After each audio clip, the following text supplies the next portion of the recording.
The child tax credit is essential for many families. It certainly doesn't go far enough, but it is better than what we have.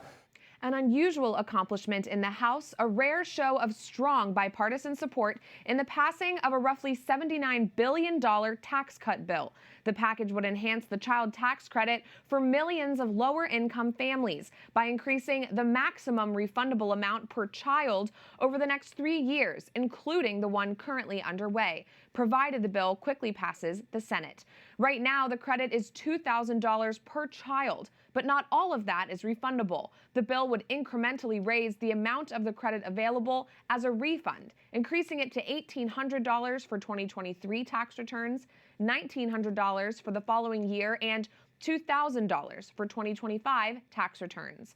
The package is running into some Republican resistance in the Senate. Some of the concerns include wanting to strengthen work requirements for the child tax credit and finding a different way to pay for the expanded tax break. The bill has yet to be approved by the Senate before it can head to President Biden's desk for his signature.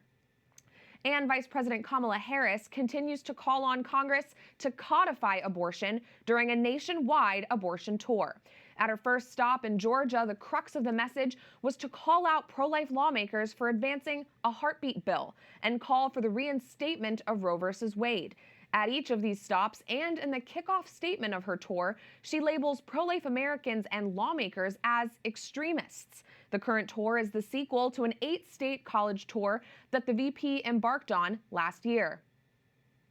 Joe Biden and I are fighting in court to protect women's access to medication and emergency care. We are protecting the right of women to travel for abortion care and fighting for access to free contraception. The First Lady also took part in the campaign to, quote, accelerate progress on women's health. But while the Biden administration believes abortion will motivate voters, a recent study found that may not translate to the election booth. A small survey of 30 women in Pennsylvania who said they voted for Donald Trump in 2020 shared that while they support abortion in some cases, most of them still plan to vote for Trump again in 2024.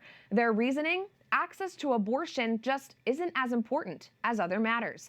The findings from the focus groups produced in collaboration with Syracuse University, SAGO, and Engageus as part of an NBC News series also found that most participants said they were comfortable with a limit on abortion after 15 weeks, with exceptions for rape, incest, and if a mother's health is at risk. Former President Trump has favored exemptions for rape, incest, and the life of the mother, and has not agreed to sign a national ban if he makes it to the White House. To discuss this, I'm joined by Susan Crabtree, national political correspondent at Real Clear Politics. Susan, thanks for being here.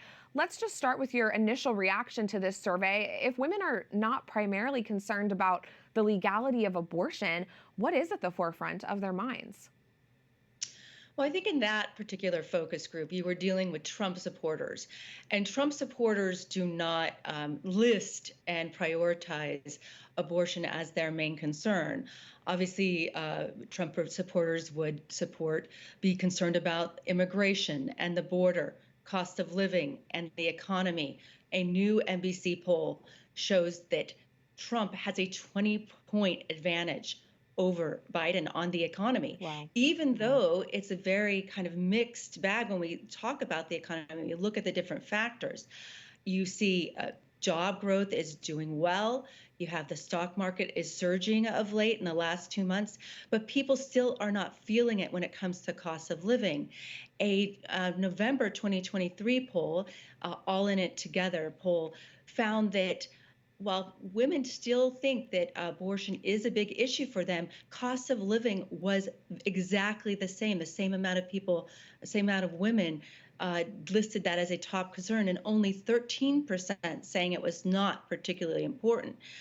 So, abortion is a mixed bag, and Donald Trump is taking a more moderate view on abortion and track, even though he says he is proud that he has so-called terminated Roe v. Wade, and a lot of voters in that survey took exception to that terminology.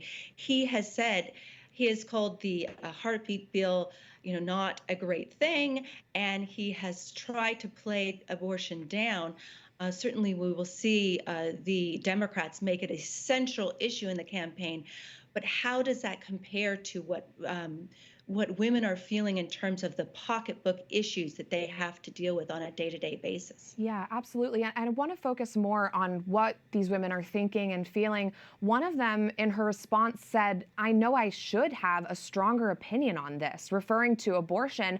Why do you think women have been kind of drilled into believing over the years that they need to have a strong opinion when it comes to the topic of abortion? I'm curious, is this something you've seen just with abortion or in other instances as well? Well, I think with abortion, it depends on, there was a lot of women in that group that you mentioned that were older. And so it's not as a big of an issue for them. I think it affects, obviously, people of childbearing age more. And certainly, there's a mixed view on abortion. We've found when we've done surveys at Real Clear Politics, along with your network, that there's a very nuanced view when you're talking about late-term abortions versus the women and exceptions for rape in the life of the mother. I think that a lot of women are not monolithic in their views on abortion, and so that doesn't translate to the polls as well. And it's certainly when we're talking about, the prices at the pump have been very high for so long. They came down a little bit, but now they're creeping back up. And you go to the grocery store and you're not seeing that inflation come down. And interest rates, cost of living is incredibly high, especially with housing costs. And people are not able to even reduce that by buying another house because they'll lose your interest rate. I think the pressures that women are always facing when they go to the grocery store, men too, but we feel it very acutely. Just last night, I was at the grocery store and I paid $6 for a loaf of bread that I usually pay $5 for. Oh my gosh. Or even less. So I think, it's something that we have not seen at the grocery store, those prices come down. Yeah, people are concerned about feeding their families first and foremost. Susan, could you paint a picture of how impactful this demographic will be in the outcome of the election, specifically this year?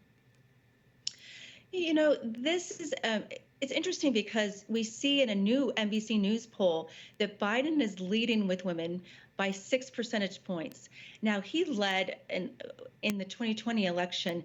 He had double digits with women. So we're seeing those numbers come down.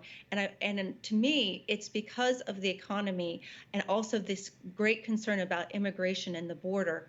And also, women care about national security as well. They see the issues. They're seeing a lot of conflict, especially in the Middle East, that are just deeply concerning. But certainly the bread and butter issues are weighing equally. So it's if Biden does not have that big lead, women that he had in 2020, that's already showing to be a deep concern because he needs to have that lead with women to win the election. I see. Susan Crabtree, this has been very insightful. Thank you so much for joining us and sharing your wisdom on this. It's my pleasure. Thanks for having me.